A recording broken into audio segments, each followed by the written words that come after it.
खबर देख रहे हैं आप। लगातार यमुना की हर अपडेट हम आपको दिखा रहे हैं। आप देख सकते हैं इस वक्त यहाँ पर कुछ कट्टे लाए गए हैं और शायद इनमें मिट्टी भरी गई है और मेड़ बांधी जा रही है। लगातार यहाँ पर काम चल रहा है। वरिष्ठ पत्रकार मनोज शर्मा जी भी यहाँ पर रिपोर्टिंग कर रहे हैं, इनसे बातचीत करेंगे। क्या कहेंगे A to Z के संपादक मनोज शर्मा जी, क्या हो रहा है? मोनी भाई, ये जो यमुना में ट्रेवलिंग या सफरिंग की जो बात चल रही थी उसके लिए फर्स्ट स्टेप है। तो ये फर्स्ट स्टेप है।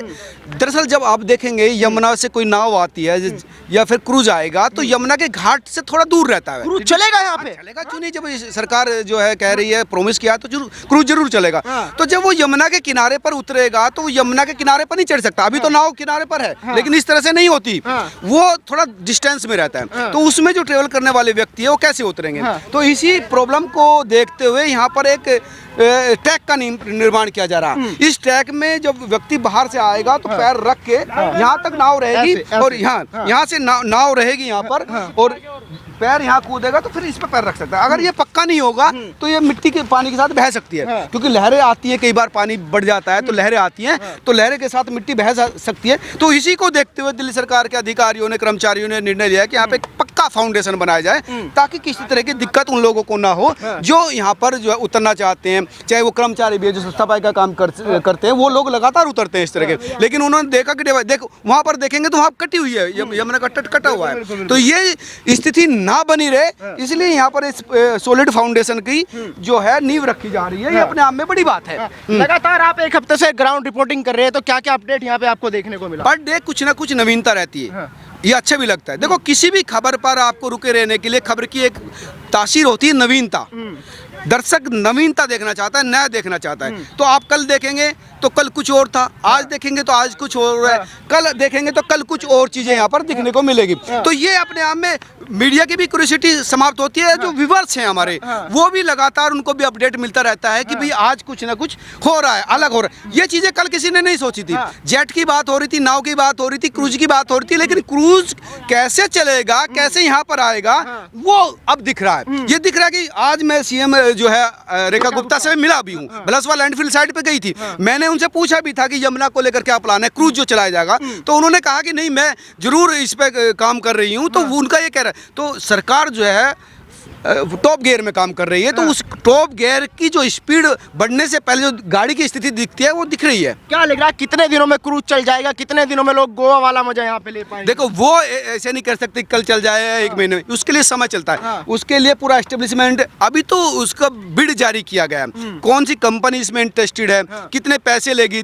270 दिन क्रूज चलना है, उसमें मेंटेनेंस भी उसको 5 साल का जो है टर्नओवर रहेगा, उसमें उसका मेंटेन 270 दिन चलेगा। मेंटेनेंस भी उसी कंपनी को करेंगे। अगर सेटिस्फैक्ट्री रही तो आप देखिए किस तरह से नाव जो है चलने लगी। लेकिन नाव जो है अंदर ही रहेगी, अंदर से बाहर कूदने के लिए इस तरह की जो प्रोसीजर है। तो हम ये चाहते हैं कि यमुना में इसी तरह से नाव चले, लोग घूमे, यहाँ हरियाली रहे, ये गंदा पानी खत्म हो जाए। और इसके लिए जरूरी है, नहीं डूबूंगा यार, मैं नहीं डूबूंगा, डूब जाऊंगा तो तब भी कोई बात नहीं। यमुना से प्यार इतना है। तो मेड़बंदी हो रही है, इसीलिए हो रही है। हाँ, मेड़बंदी का मकसद है कि यमुना के तट कटे ना, मिट्टी बह के ना जाए। क्योंकि ये मिट्टी आपने देखा होगा कि ये जो जेसीबी की मशीन थी उसने अंदर से समेट के बाहर लाई थी। ये पानी बहा कर ले जाता है, फिर से पानी बहा कर ना ले जाए, इसलिए ये मेड़बंदी है। फिर से वो यमुना के अंदर तक ना चली जाए, इसलिए जरूरी है। लोग आते हैं, कूड़ा फेंकते हैं। अभी आपने देखा अब तो डस्टबिन भी लग गए, लेकिन फिर भी पन्नी यहाँ पे फेंकी जा रही है। दिक्कत ये है, कल मैं आया था कि नव विवाहित जोड़े यहाँ पर आए थे, पन्नियाँ, पॉलीथीन, तमाम चीजें उनके साथ थी। हमने कहा भाई यार पूजा कीजिए, लेकिन पूजा के साथ आप देखिए यमुना में किस तरह से नाव बह।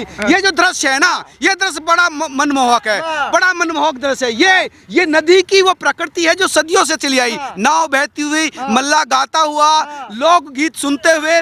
वो जब तक दृश्य नहीं फिर से दिल्ली में दिखता है तो फिर से वो जो दिल्ली है वो प्राचीन नहीं। 30 साल पहले यहाँ पे नाव चला करती थी। 30 साल नहीं, 300 साल पहले भी चला करती थी, 3000 साल पहले भी चला करती थी। ये वही यमुना है जिसका पानी उठ के लाल किले में जाता था और लाल किला की बूंद सिंचित होती थी। एक समय वो कालखंड की था। ये इतना निर्मल और पवित्र थी कि इसका पानी उठा के ताजमहल में, उसमें लाल किले में जाता था। लाल पत्रकार आ गए प्रयागराज से। एक कदम चलना ही सफलता का पर्याय होता है। यही यमुना है, यही वो घाट है। जब लोगों के मन मन में ये संवेदना हुआ करती थी कि घाट पे जाएगा कौन, बदबू आएगी। लेकिन आज वही घाट है, नवीनीकरण का एक नया पर्याय गढ़ता जा रहा है। कभी आप देखिए गार्ड लग जाते हैं, कभी आप देखिए सीसीटीवी की बात हो जाती है, कभी आप देखिए ये पूरा घाट तैयार किया जा रहा है, कभी आप डस्टबिन की बात करिए। इससे बड़ी बात यह है कि कल तक जब आप इसी रोड से जाते थे और मुंह पर रुमाल लगाकर निकलते थे, आज यहाँ पे हजारों लोग आ रहे हैं। ये परिवर्तन सिर्फ 10 दिन का है, 10 दिन का। ये 10 दिन का परिवर्तन है कि कल पत्रकारिता रही है। क्या लग रहा है, क्या प्रयागराज की तरह यमुना हो पाएगी? देखिए यमुना जी यही जाकर के संगम करती है प्रयागराज में, वही यमुना का ये हाल। लेकिन अब देखिए ना, सोच जहाँ कहते हैं, जहाँ सोच है वही एक नया अवतार ले रहा है। अब घाटे बन रहा है, अब क्रूज चलने की बात करें, एरिया डिसाइड कर दिया गया 6 किलोमीटर 60 किलोमीटर के रेंज में क्रूज चलेंगे। आप समझ पा रहे हैं, ये इसलिए लोग इस पे विश्वास कर पा रहे हैं क्योंकि बनारस में चली, क्योंकि अब प्रयागराज में क्रूज चले, प्रधानमंत्री खुद रहे। अभी लगातार एक हफ्ते से रिपोर्टिंग कर रहे हैं, क्या क्या बदलाव आपने यहाँ पे देखा? देखिए, बदलाव की बात आप करेंगे तो यहाँ पे जो अभी आप घाट एक तरीके से बना देख रहे हैं, जहाँ पे जेसीबी चला, वो घाट अब यहाँ रहने लायक, बैठने लायक और यहाँ एकांत वातावरण समझने लायक हो गया। यहाँ पे देखिए ना, साफ सफाई के तौर पर अगर आप यहाँ पे कचरा फेंकते हैं तो आपके लिए डस्टबिन बना हुआ है, आप लाइए, आपका स्वागत है। यहाँ पे जो गार्ड लगे हुए वो आपका सामान ले लेंगे। आप प्रवाहित करना चाहते हैं, आरती करना चाहते हैं, आरती करिए। इतना सुअवसर अब आने वाला है, जो कल्पना लोगों ने की थी, जो मोदी की गारंटी है, वो गारंटी अब दिख रही है। वहाँ से फेंकते हैं उनके लिए क्या होगा? वो वहाँ भी गार्ड निश्चित किए गए हैं, वहाँ सीसीटीवी लगेगा, इन घाटों पे सीसीटीवी लगेगा। बहुत सारी कल्पना सरकार सोच के रखी है। वो अब धीरे धीरे, क्योंकि ग्राउंड पे आने में टाइम लगता है, वक्त लगता है, लेकिन जिस स्पीड से काम हो रहा है वो वक्त अब ज्यादा दूर नहीं रहा है। अब हर दिन जो घाट पे आप ही आ रहे हैं, हर दिन एक नई चीज देख रहे हैं। देखिए, कल ये घाट पे कट्टे लगे थे, आपकी सुरक्षा के लिए कट्टे क्यों लग रहे? क्योंकि बहाव जब आएगा तो ये घाट कटे ना, इनको परमानेंट घाट के तौर पे डेवलप किया जा रहा है। जब आप छठ पे आएंगे तो आपको बड़ा एक प्लेटफॉर्म चाहिए, बड़ा एक घाट चाहिए। तो ये फाउंडेशन जो तैयार किया जा रहा है वो उसी के लिए तैयार किया जा रहा है, ताकि आप आइए, छठ मनाइए, स्नान करिए, पूजा करिए। माँ गंगा को, अगर आप यमुना को आप माँ यमुना मानते हैं, तो आपके लिए वो स्वागत योग्य सरकार बनाने में सक्षम होती दिख रही है। क्या लग रहा है अब की बार छठ पूजा मनाई जाएगी इसी घाट से?